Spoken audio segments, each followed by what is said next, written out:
اعوذ باللہ من الشیطان الرجیم بسم اللہ الرحمن الرحیم۔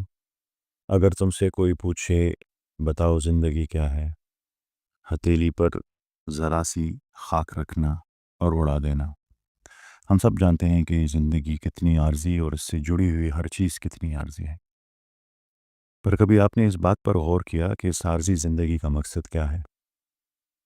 ہمارے نظام تعلیم کا سب سے بڑا المیہ یہ ہے کہ ہم علم حاصل کرتے ہیں، ہم ڈگریاں حاصل کرتے ہیں، ہم سیاسی اور سماجی ڈھانچوں کو سمجھتے ہیں، مگر ہم اس بنیادی سوال کا جواب دینے سے قاصر ہے کہ زندگی کا مقصد کیا ہے۔ ہمارا نظام تعلیم ہمیں یہ نہیں سکھاتا کہ ہم کہاں سے آئے ہیں اور ہم یہاں کیوں بھیجے گئے ہیں اور آخرکار ہمیں کہاں جانا ہے۔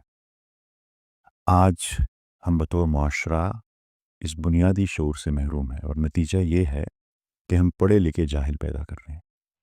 مولانا رومی نے ہم جیسے ذہنی قید میں مبتلا لوگوں کو جھنجھوڑتے ہوئے کہا تھا،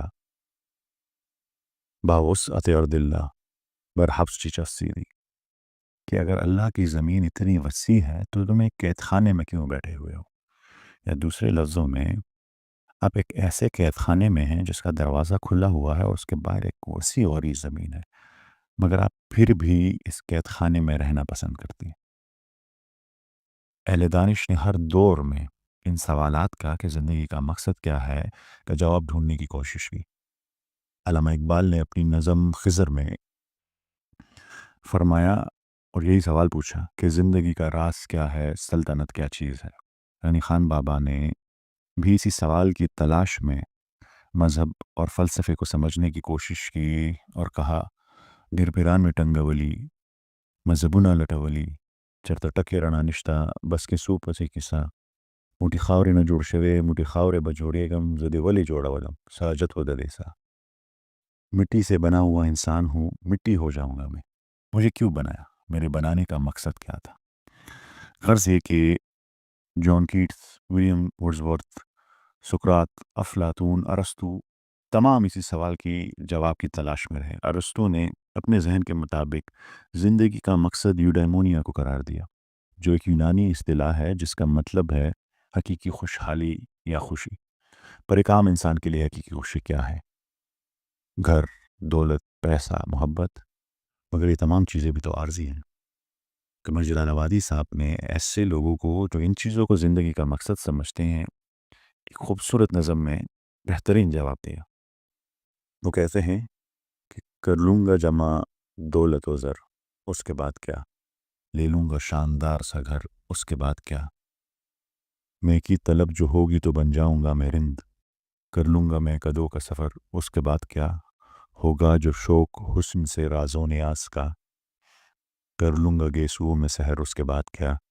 ایک روز موت زیست کا در کھٹکھٹائے گی، بجھ جائے گا چراغ قمر، اس کے بعد کیا؟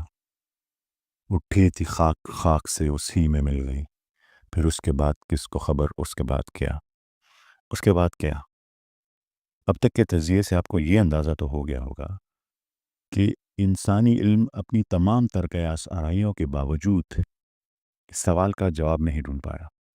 آپ جانتے ہوں گے کہ اس دنیا میں دو طرح کا علم ہے، ایک وہ جو انسان اپنی تگ و دو سے حاصل کرتا ہے جسے ایکوائرڈ نالج کہتے ہیں، اور ایک وہ جو اللہ تعالیٰ کی طرف سے نازل ہوا جسے ریویل نالج کہتے ہیں۔